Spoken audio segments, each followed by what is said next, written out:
prazer grande, né, estar aqui, podendo trazer o estudo do Espiritismo para todos nós, não só para vocês, mas tenho certeza que todos aqueles que vêm aqui, né, trazer um estudo, é uma responsabilidade, é um aprendizado para todos nós. Infeliz é aquele que diz que sabe tudo, né? Todos os dias estamos aprendendo alguma coisa, seja ela nas nossas atividades, no trabalho, na nossa vida, sempre aprendemos um pouco mais. E toda vez que eu pego para fazer um estudo, para apresentar uma palestra, é assim, não é diferente. A gente aprende um pouquinho mais. Por mais que a gente já tenha lido um determinado livro, uma determinada literatura, se a gente relê, a gente aprende um pouco mais, passa a interpretar melhor, porque a gente já tem mais experiência, e assim a gente vai crescendo. E é muito bom ver aqui a casa cheia, né? É muito gratificante. E como eu disse, é uma responsabilidade muito grande. É bom porque o tema de hoje tem muito a ver, né, com aquilo que todos nós buscamos, que é entender um pouco mais daquilo que aqui estamos fazendo, buscando. Tá? A gente está nessa fase de evolução, né? Com mais esta oportunidade de estarmos aqui reencarnados, com um propósito. Sabemos que temos nossas dificuldades, temos as nossas virtudes, nossos defeitos, mas sempre estamos em busca de respostas, né? Do propósito. O que estamos fazendo aqui? O tema da noite, ação e reação, que fala da lei de causa e efeito, ajuda um pouco a gente entender o que a gente, né, passa nas nossas dificuldades, né, aquilo que a gente vai percebendo, né? A gente muitas das vezes olha por aí, né, e vê pessoas que estão se dando bem, pessoas que estão cometendo crimes, né, desviando dinheiro daqui e dali, sejam em obras públicas, privadas, onde quer que seja. E as pessoas estão se dando bem, né? E a gente fica assim, onde vai parar isso? Né? Mas também a gente olha para outros irmãos e a gente vê irmãos sofredores, irmãos que estão na pobreza, estão passando por dificuldades, ou que perderam o emprego, ou que têm um filho, um pai, alguém na família em dificuldades, ou passando por uma situação delicada. E a nossa intenção aqui é trazer um pouquinho, trazer algumas respostas para que a gente possa entender e possa seguir em frente com esperança, com a certeza de que se a gente está aqui neste ambiente agradável, né, fazendo parte do movimento espírita, a gente acredita de que estamos num caminho correto, um caminho bom. E é isso que a gente precisa sempre ter em mente, que a gente possa seguir adiante com as nossas virtudes, as nossas dificuldades, e acreditando sempre, tendo fé de que estamos percorrendo o caminho correto.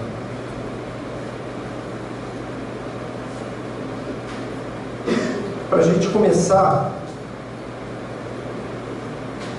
eu gostaria de citar então, né, que está na Bíblia: não vos enganeis, Deus não se deixa escarnecer, porque tudo aquilo que o homem semear, isso também ceifará.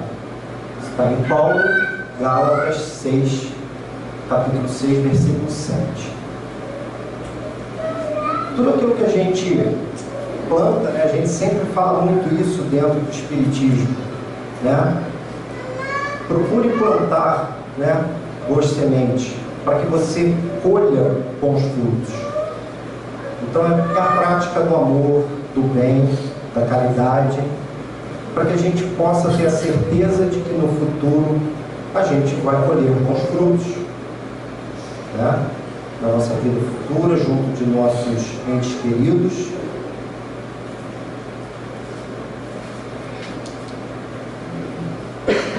Mas a gente precisa entender alguns conceitos, né? Essa lei de causa e efeito, muito se confunde com a lei de Talião, né? Que é aquela lei que diz olho por olho, dente por dente, né? Muitos aqui conhecem e acham, né, na nossa sociedade, muitos acham que tem que ser assim. Se eu tive um prejuízo, eu tenho que prejudicar ao outro igualmente. Isso é muito ruim na nossa sociedade, né? A gente não pode confundir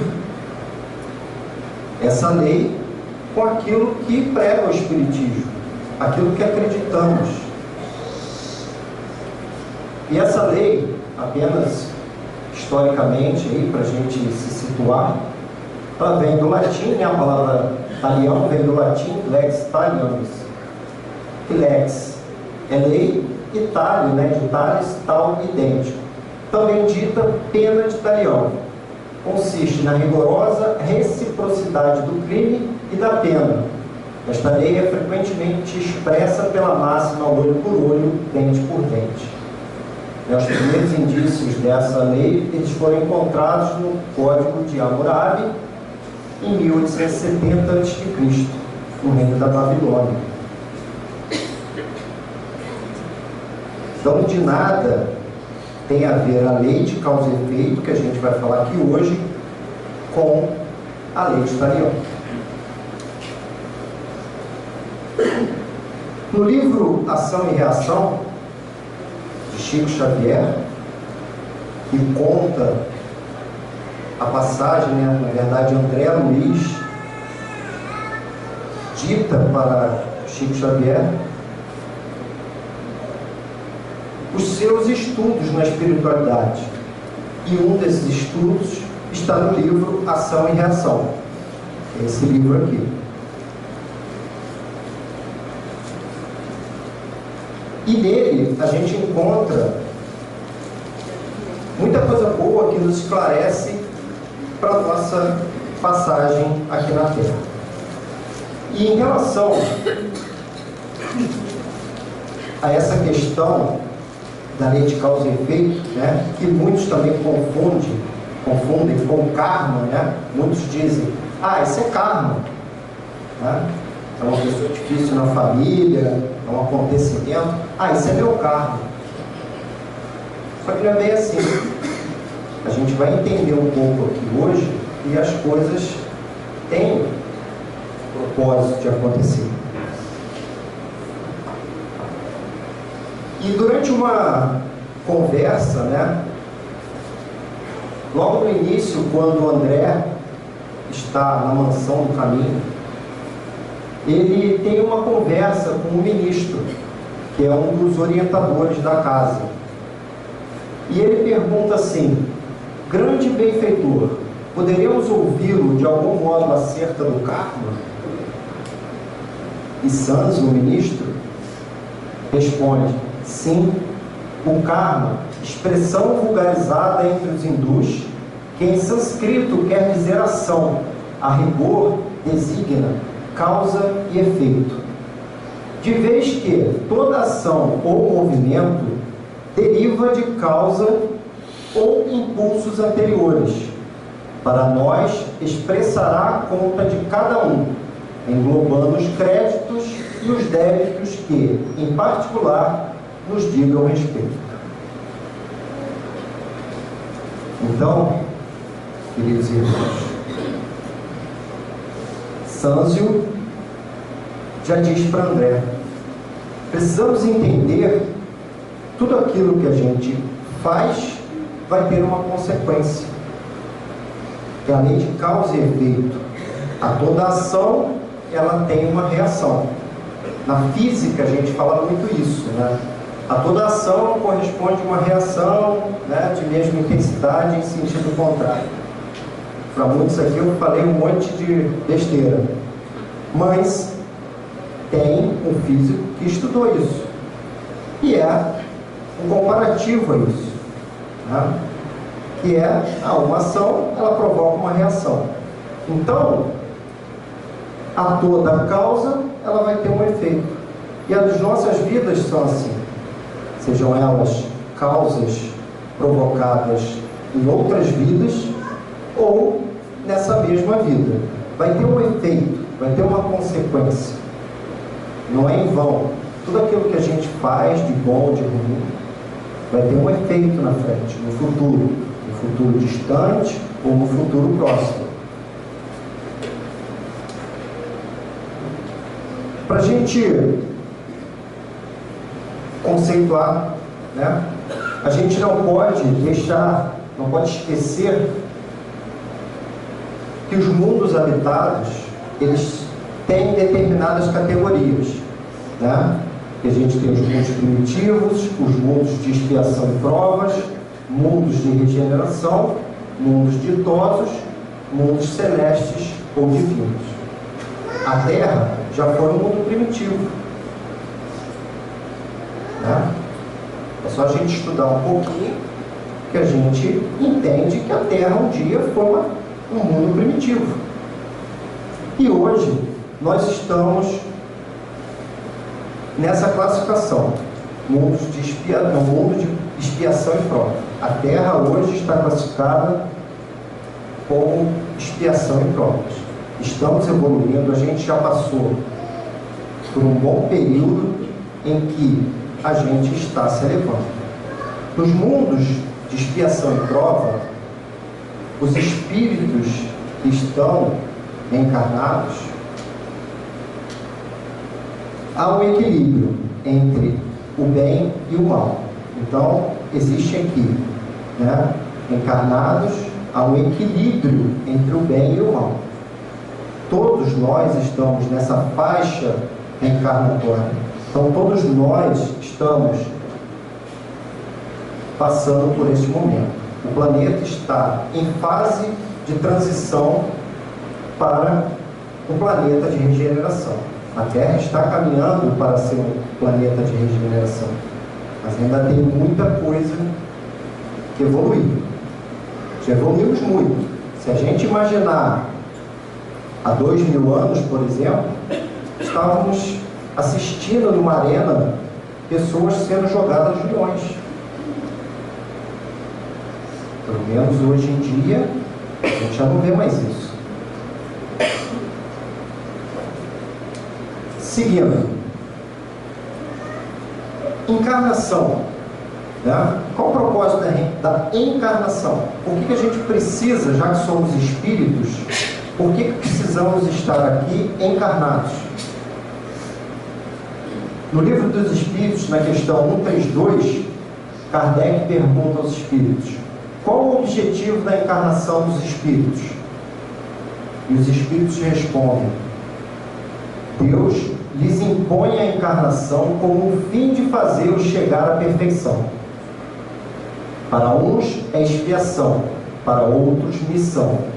Mas para alcançarem essa perfeição, têm que sofrer todas as vicissitudes da existência corporal.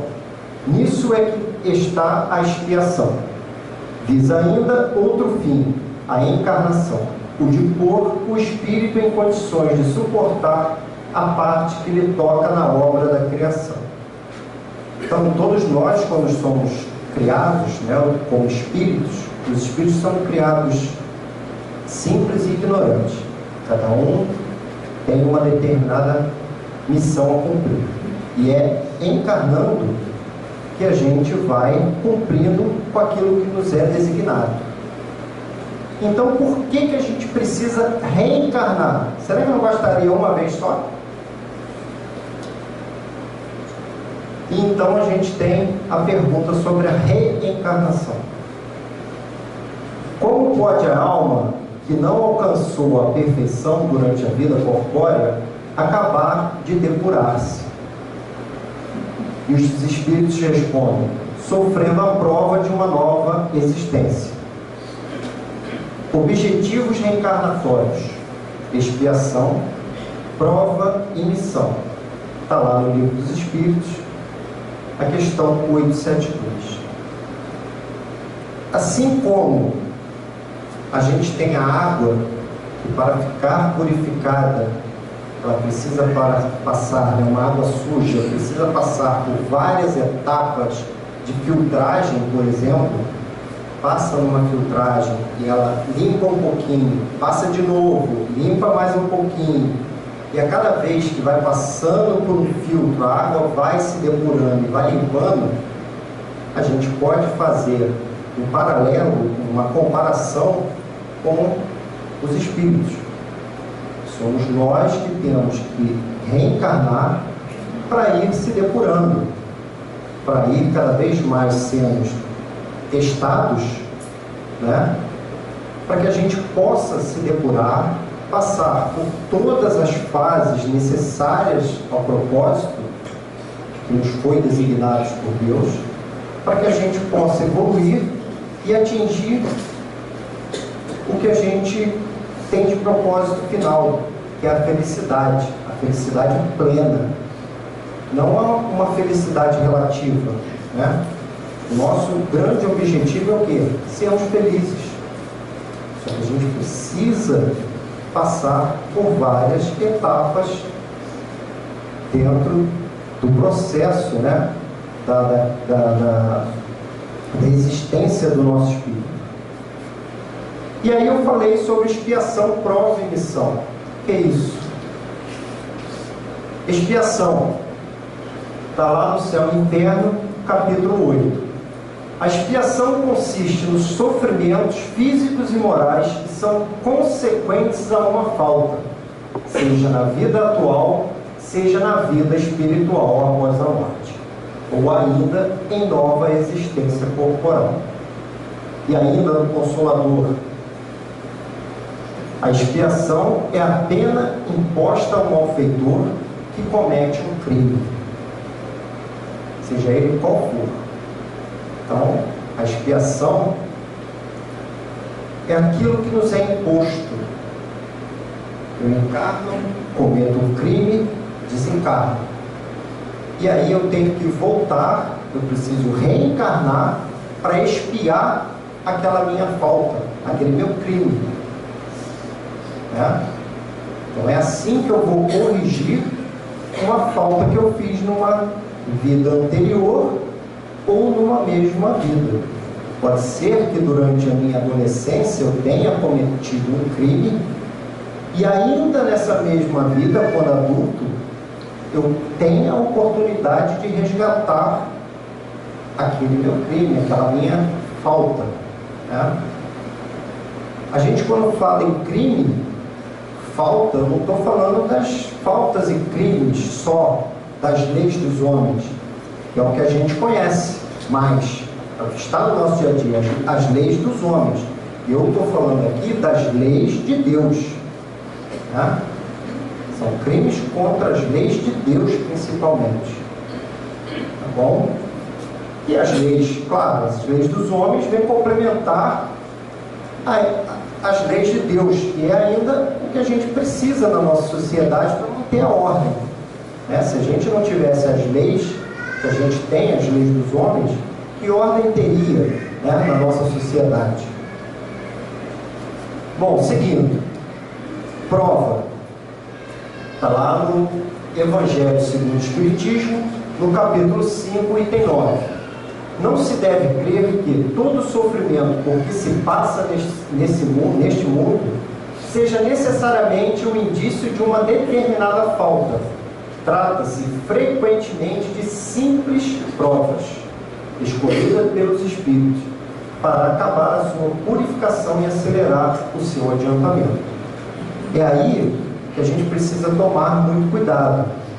Cuidado com nós mesmos, quando tem um acontecimento em nossas vidas, mas também quando a gente olha o próximo.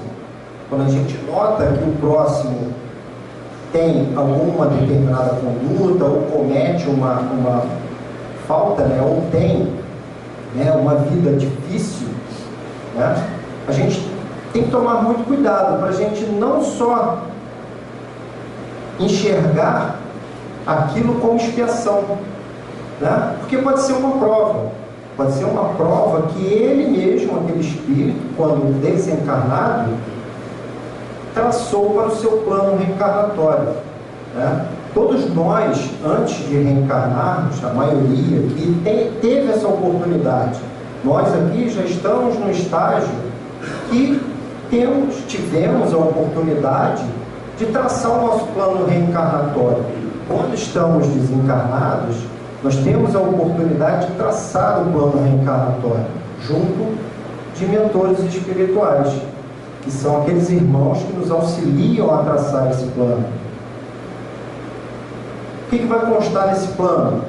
Vai constar, basicamente, aquele plano para que a gente passe aqui na Terra. Ele não vai dizer exatamente aquilo que vai acontecer no dia 28 de maio de 2015. Não vai. Esse plano não é dessa forma. O plano reencarnatório é uma coisa muito macro. É um plano traçado que vai dizer mais ou menos assim: você vai reencarnar, vai passar um período na Terra aproximadamente de 60 anos, né? Vai ter que se casar com determinada pessoa, porque faz parte, muito provavelmente, de um resgate, de ter que passar por uma expiação ou de ter que passar por uma prova, e daí em diante, ter 3 filhos e etc. Mas é um plano em que, quando você reencarna, quando nós reencarnamos, nós temos aí o livre-arbítrio. Eu vou falar um pouquinho aqui na frente. Em que a gente pode desviar um pouco do caminho, ou pode até melhorar. Vai depender de nós mesmos. É como nós vamos nos comportar durante essa caminhada aqui na Terra. E aí a gente tem missão, né? Eu falei, né? Expiação, prova e missão. A missão também está lá no Evangelho segundo o Espiritismo, capítulo 5, item 9. Um espírito, querendo avançar mais, solicita uma missão, uma tarefa pela qual será tanto ou mais recompensado se sair vitorioso, né? São espíritos que já estão num nível mais avançado. São espíritos que já enxergam uma necessidade de dar um passo a mais. São irmãos que estão no plano espiritual e que determinam, pedem para que eles venham reencarnar, às vezes dentro de uma família, de uma comunidade, de uma sociedade, para que ajude a alavancar, para que ajude a evoluir um pouco mais aqueles irmãos. E com isso ele toma aquilo como missão, e se ele for bem sucedido nessa missão, ele terá, né, como eu disse, será recompensado, né? E assim, meus irmãos, que a gente tem, né, essas 3 oportunidades: expiação, prova e missão. Esse, hoje, né, e como eu falei anteriormente, a Terra é um planeta de expiações e provas. Então, poucos são aqueles que vêm à missão, né? Como exemplo de missão, a gente pode pensar em espíritos que vieram, né, grandes cientistas, grandes filósofos, que vieram nos trazer grandes benefícios como um todo para a humanidade. Esses são espíritos que tomaram comissão, né? Quem sabe, Chico Xavier, Divaldo, né? Vários outros tantos que a gente pode, né, parar um pouquinho aqui, pensar um pouco, e a gente vai ver que teve um espírito que veio aqui, foi muito bom, deu grandes exemplos em várias áreas, várias descobertas, e nos ajudou em muito, né? Descobertas de vacina, né? Eletricidade, telefone nem tanto. Hoje em dia o telefone está se tornando uma doença, né? Está ficando difícil da gente controlar. Mas, se a gente fizer um bom uso, ele é muito bom, né? Tudo na vida. Se a gente usar com regularidade, consciência, sem exageros, nem para menos, nem para mais, né? Se nós encontrarmos o equilíbrio, ele é para o bem, né? É só a gente saber direitinho. E aí, aqui eu trouxe para a gente refletir sobre os princípios da lei de causa e efeito. Isso está lá no Céu e Inferno, na primeira parte do capítulo 7, que fala sobre o Código Penal da Vida Futura. E aí nós temos lá o seguinte, né? Eu trouxe aqui um resumo, não está escrito com as mesmas palavras, mas em resumo temos isso aqui. Se toda imperfeição é fonte de sofrimento, o espírito deve sofrer não somente pelo mal que fez, como pelo bem que deixou de fazer. Isso aqui é muito importante, né? Porque às vezes a pessoa pensa assim: vou ficar aqui na minha, não estou fazendo mal a ninguém, né? Não vou me comprometer. Mas é um engano. Se a gente pode fazer o bem, a gente vê oportunidades de fazer o bem, temos que fazer. Isso faz parte da nossa evolução, né? De nada adianta a gente ficar em cima do muro, né, como dizem por aí. Vou ficar aqui, nem para o bem nem para o mal. Estou aqui na minha, não estou fazendo mal a ninguém. Mas a gente precisa mudar esse conceito, né? Quem pensa assim precisa mudar. Precisa mudar e entender que a gente precisa praticar o bem, né? O bem e o mal são rigorosamente considerados, né? Até para aquele irmão que a gente enxerga, né, que está numa situação muito ruim, muito inferior, digamos assim, né, aquele criminoso, qualquer ato de bondade que ele faça vai contar. Vai contar. E todo mal vai contar também. Então, tudo é rigorosamente considerado. Toda falta cometida, todo mal realizado é uma dívida contraída que deverá ser paga. Então, tudo aquilo que a gente contrai de dívidas, a gente, no futuro, precisa pagar.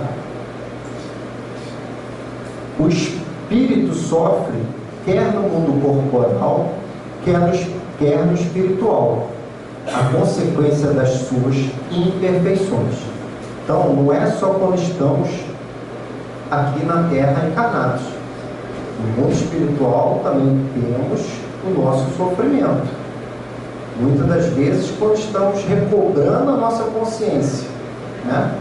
Quando saímos daqui do plano como encarnados e a gente passa para o mundo espiritual, quando a gente começa a recobrar a nossa consciência, é aí que a gente muitas das vezes sofre muito, porque a gente começa a enxergar tudo aquilo que a gente fez quando estava reencarnado, e a gente enxerga todo o mal que praticou, né? E aí isso dói, são as nossas imperfeições. Arrependimento, expiação e regeneração constituem as três condições necessárias para apagar os traços de uma falta e suas consequências. E aqui vale um comentário que é o seguinte: muita gente pensa que a gente só evolui sofrendo, né? Tem muita gente que acha assim: não, eu estou sofrendo, eu estou né, passando por várias dificuldades, e é só assim que eu vou conseguir evoluir. Não, não é assim. Né? A gente precisa se arrepender, né? Quando a gente enxerga uma falta, né? A gente se arrepende, passa pela expiação e vai para a regeneração. Então, muitos que pensam que é sofrendo que a gente evolui, não é. Né? E de nada adianta a gente sofrer se a gente não se arrepende. Né?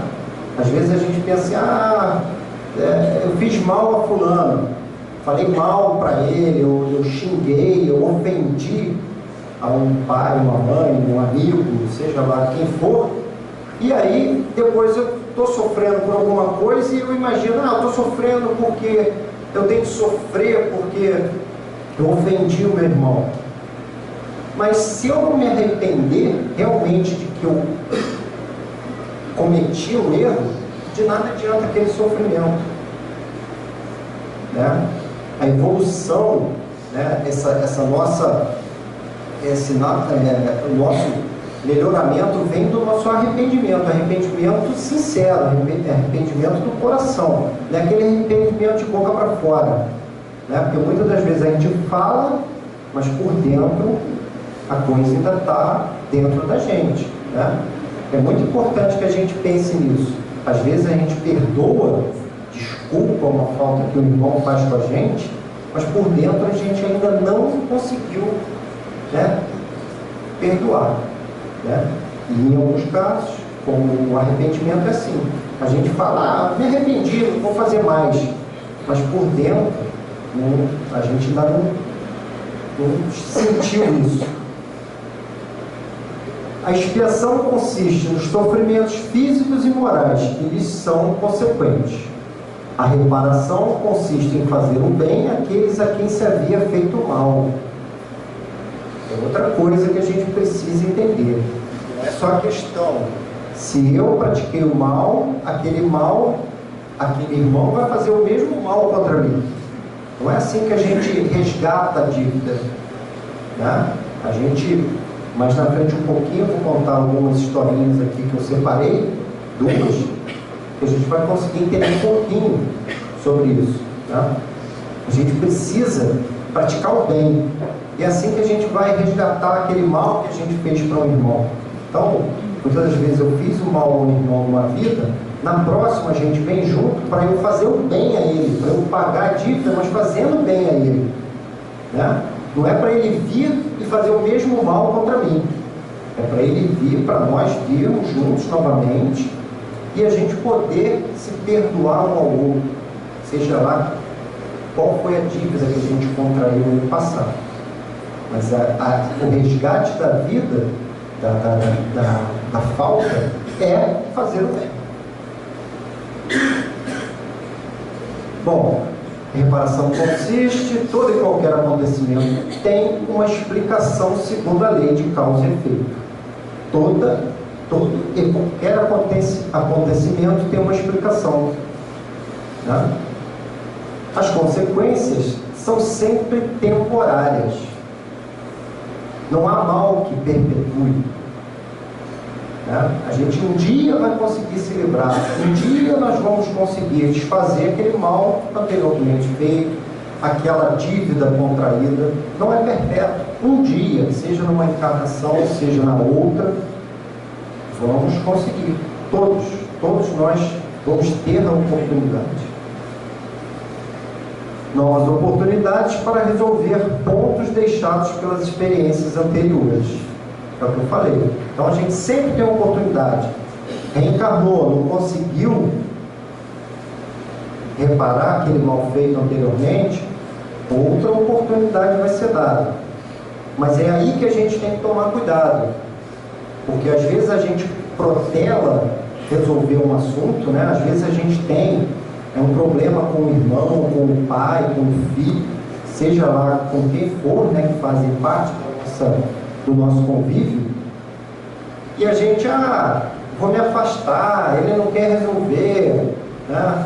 E a gente às vezes, por culpa nossa, a gente se afasta e não tenta resolver o mal entendido, né? Porque às vezes a gente está ali convivendo, mas a gente não se dá bem, a gente tem alguma coisa que não se perdoa por qualquer motivo.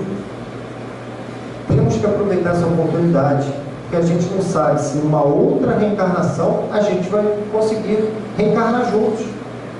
E aí essa dívida vai para uma outra reencarnação e a gente vai ter que voltar aqui. A gente vai, de alguma forma, ter que voltar para conseguir resgatar aquela dívida. E aí então eu trouxe esse estudo de caso para a gente refletir um pouquinho. Isso está no livro Ação e Reação. Esse, não, vou divulgar na frente. Bom, o efeito. Mulher em rigorosa luta para ajudar ao marido na defesa do pão. Era mãe, padecendo aflições e sonhos. Na antevéspera do Natal de 1956, meditava nos filhinhos ante a expectação do Natal, quando a chuva sobre o telhado se fez mais intensa. Alagara-se tudo em derredor da casa singela. A pobre senhora avançou para fora, seguida do esposo e das crianças. As águas subiam sempre em turbilhão envolvente e destruidor. Diante dela, erguia-se um rio inesperado e imenso, e em dado instante, ante a violenta separação do companheiro e dos pequeninos, tombou na caudal. Afundou, foi embora. De nada adiantou o grito por socorro, e após alguns momentos apenas um cadáver de mulher descia corrente abaixo, ante o silêncio da noite. Uma tragédia, né? Muito difícil, tá? A gente, muitas das vezes, compreender, e isso faz parte da nossa convivência, né? Muitos casos acontecem assim, de enchentes, barreiras. Tá? A causa, 100 anos antes, na antevéspera de Natal de 1856, Dona Maria Augusta Correia da Silva, senhora de extensos haveres, retomava a fazenda às margens do Paraíba, após um ano de passeio repousante na corte. Era tarde escura e chuvosa. Desconfiada sobre a paternidade dos filhos de uma de suas escravas, chama para conversa às margens do rio. Guiadas pelo rude capitão do mato, as duas mulheres abordaram a margem do rio transbordante, onde recebe a confirmação de que os filhos da moça eram seus netos. Dona Maria manda que a moça atravesse o rio, né? Dona Maria, inconformada, não aceitava essa situação, né?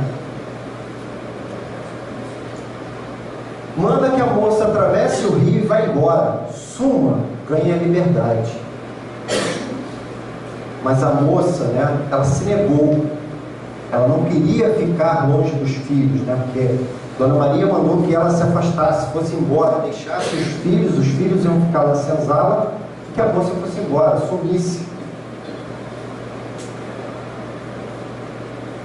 Porém, a moça se nega a atravessar o rio. Dona Maria então ordena ao capataz a chicotear a pobre moça, que oscilou em defesa, caindo na corrente profunda. A moça grita por socorro.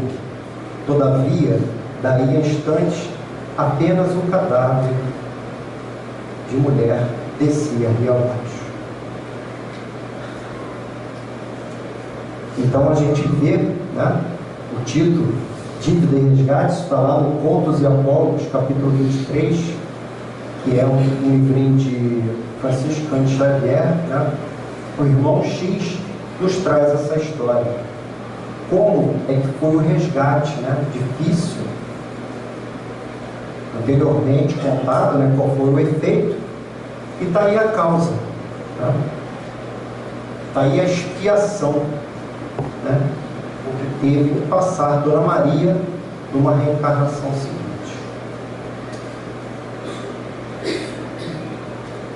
E aí eu trouxe aqui, né, para a gente falar um pouquinho sobre determinismo e livre-arbítrio.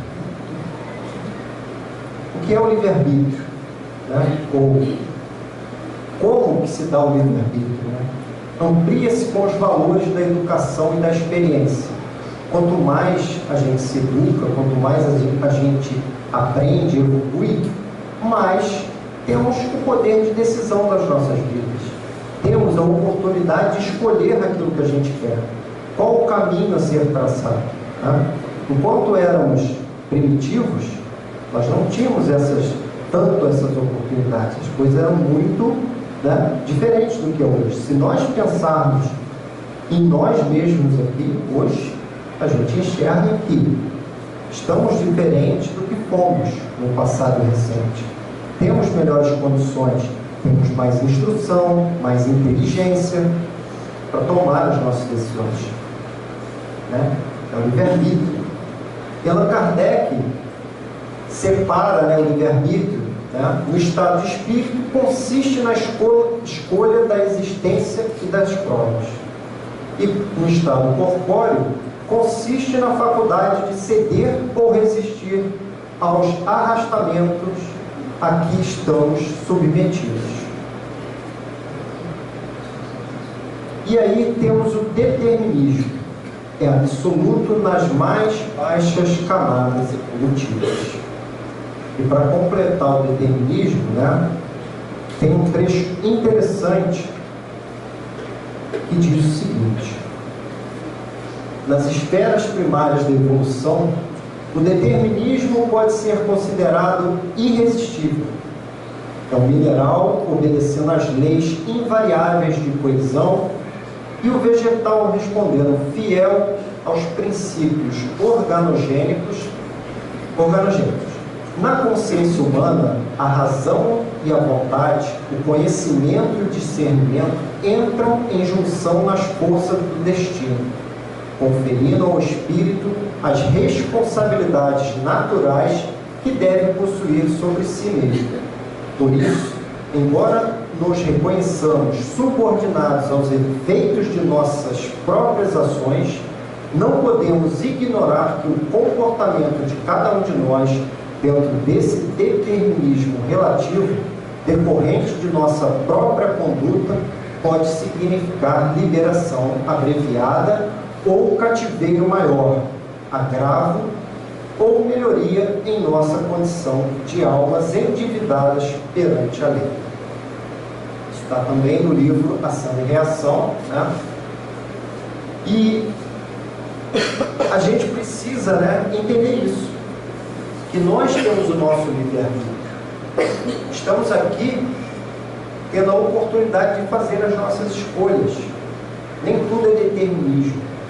Temos a oportunidade de sermos melhores. E a cada vez que passa, quanto mais a gente aprende, quanto mais a gente evolui, mais isso se torna oportunidade da gente crescer e evoluir.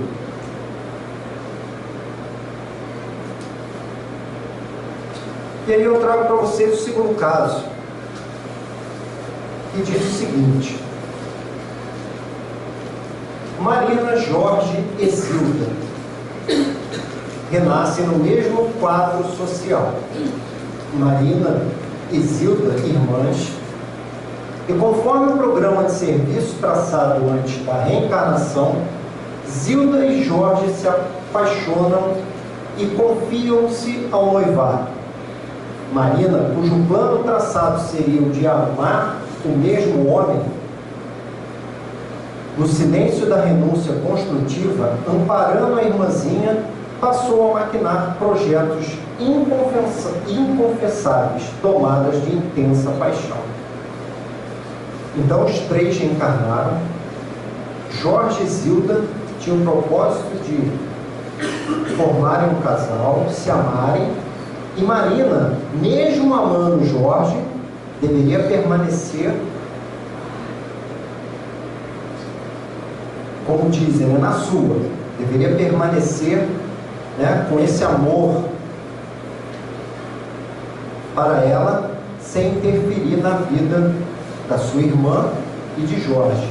Esse era o plano.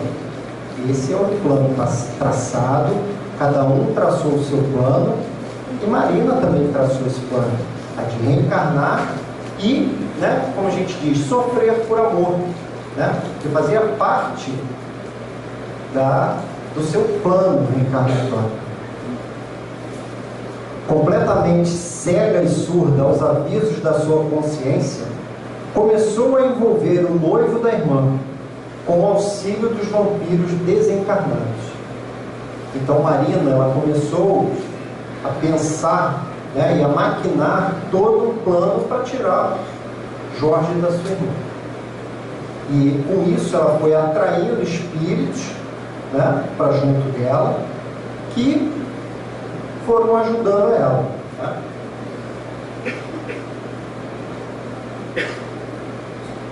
Com o auxílio dos vampiros encarnados em larga teia de seduções. Então ela conseguiu envolver Jorge. Decorridos alguns meses, estavam os dois tendo encontros ocultos. Faltando apenas 2 semanas para o casamento com Zilda, o Jorge, né, confessa-lhe estar apaixonado por Marina e que somente Marina deve ser-lhe companheira no lar. A noiva preferida, né, Zilda, se suicida na mesma noite. Logo depois, Jorge e Marina estão livres, né, depois de ter passado a tragédia, se casam e logo depois, 2 anos após, tem uma filhinha e dão o nome de Nilda.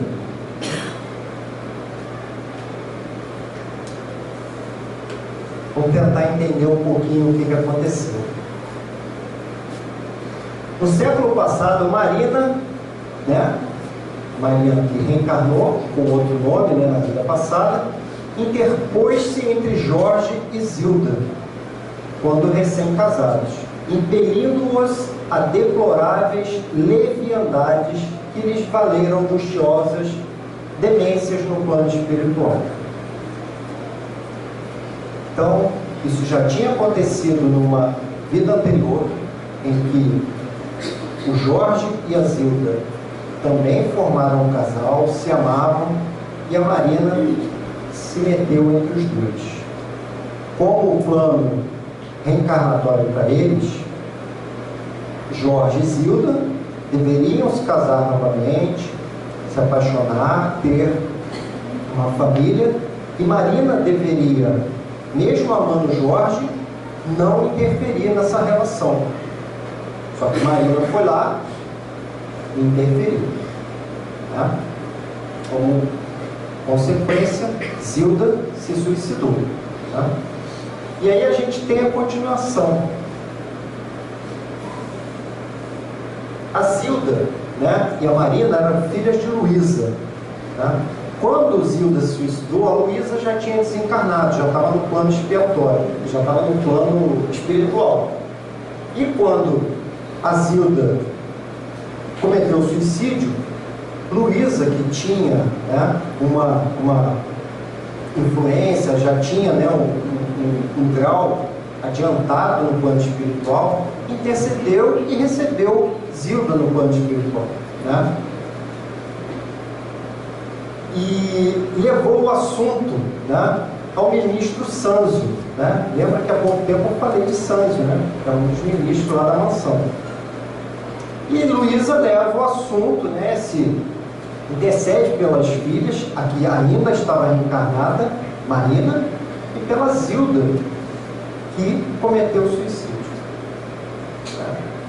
E aí, então, leva o assunto para o ministro Santos para poder tentar reverter a situação, para tentar encontrar uma solução para que as moças pudessem, né, as moças e mais Jorge pudessem, né, resgatar essa dívida. Então, o ministro Santos determinou ele que Marina fosse considerada devedora em conta agravada. Né? Marina cometeu uma falta 2 vezes, ela teve a sua falta agravada, porque ela deveria vir, reencarnar e sofrer por amor quieta, né? Tentar desviar essas energias de amor que ela tinha por Jorge para outras situações. Mas ela agravou a sua situação quando ela fez com que novamente o casal se separasse. E logo após a decisão, providenciou a fim de que Zilda fosse recambiada ao lar para receber aí os cuidados merecidos. Marina falhara na prova de renúncia em favor da irmã, que lhe era credora generosa, mas condenara-se ao sacrifício pela mesma irmãzinha, agora imposta pelo arresto da lei ao seu convívio, na situação de filha terrivelmente sofredora e imensamente amada. Zilda, reencarnada chamada Nilda, nasceu surda, muda e mentalmente retardada em consequência do trauma perispíritico experimentado na morte por envenenamento voluntário. Então, a gente consegue entender como as coisas são. Né? Como é que a lei de causa e efeito vai nos dando oportunidade de resgate, nos dando oportunidade de amar uns aos outros. E é assim que a gente consegue resgatar as nossas dívidas e poder prosseguir. No Livro dos Espíritos, né, questão 13, a gente tem lá: Deus é eterno, imutável, imaterial, único, onipotente, soberanamente justo e bom, misericordioso. Né? E a gente deve lembrar disso aqui: compaixão, misericórdia. Né? Aquela mesma paixão, perdão, compaixão que Jesus teve com Maria de Madalena, quando vários populares estavam apedrejando Maria de Madalena, e Jesus foi lá interceder por ela, dizendo: aquele que tiver sem pecado, que atire a primeira pedra. E a gente precisa, né, quando faz esse estudo aqui, tem que tomar muito cuidado, porque a gente tem, né, uma mania de julgar as pessoas. Temos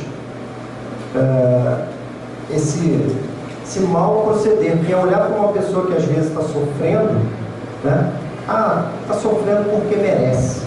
Né? A gente não pode, né, enxergar com esses olhos. Eu acho que está bem claro que a gente deve olhar para os nossos irmãos. E é difícil, gente. Eu sei que é difícil. É difícil quando você olha para o irmão que está cometendo um crime, que está matando, né? No Rio de Janeiro, a gente tem visto muitos crimes, né? A mídia está dando muito ênfase aos crimes por assalto, né? E com faca. Muitas pessoas levando facada, e a mídia está mostrando muito isso. E é difícil a gente olhar para esses irmãos que cometem os crimes, né, e ter compaixão, né? Olhar para um irmão que está sofrendo e ter compaixão, misericórdia por ele. Mas é isso que a gente precisa. Precisamos sempre, né, olhar para os nossos irmãos com os olhos de que, não só de que aquilo é uma expiação. Lembra que eu falei aqui? Muitas das vezes é uma prova. É um irmão que pediu para ter uma determinada prova, né? Pode ser uma prova física às vezes, né? Uma pessoa que às vezes tem uma determinada deficiência física, mental, que ela precisa passar por aquela prova, porque só assim ela vai evoluir. Então a gente não deve entender aquilo como uma expiação. Precisamos tomar muito cuidado quando a gente olha para as pessoas. Não devemos julgar. Não julgueis para não ser julgados. Né? Esse é um preceito de Jesus.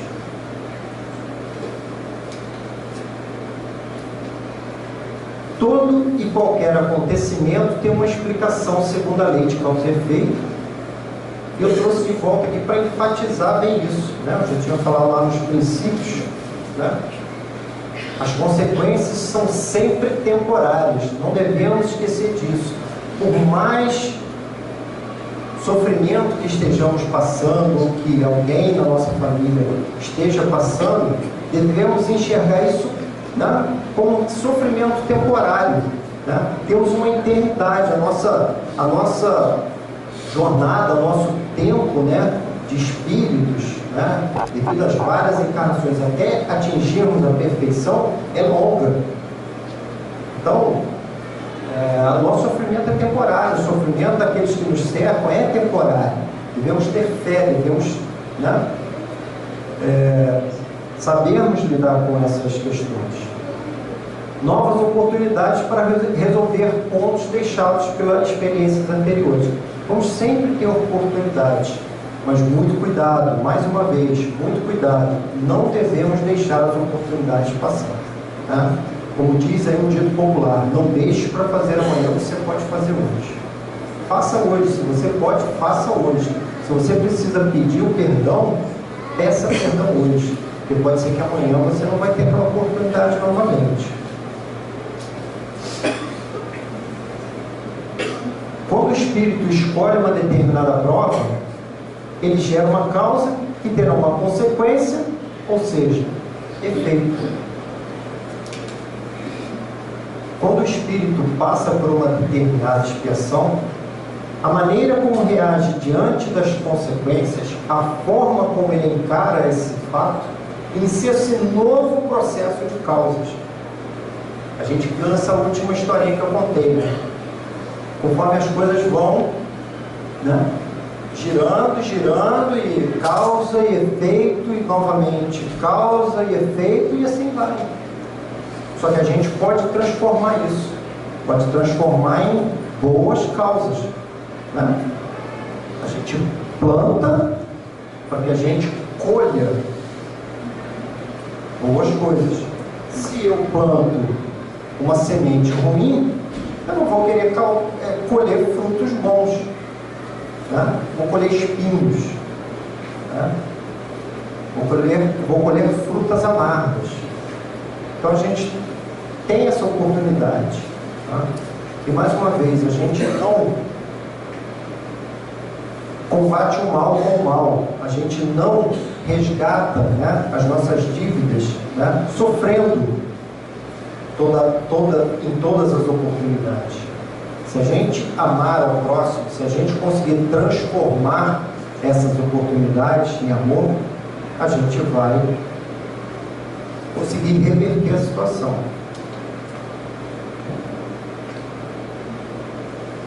Porque Deus é bom, nos deixa plantar o que quisermos. E porque Deus é justo, nós colhemos o que plantamos. Uma boa noite, muito obrigado. Espero que tenha sido proveitoso o estudo da noite e que a gente possa seguir em paz para os nossos lares. Obrigado.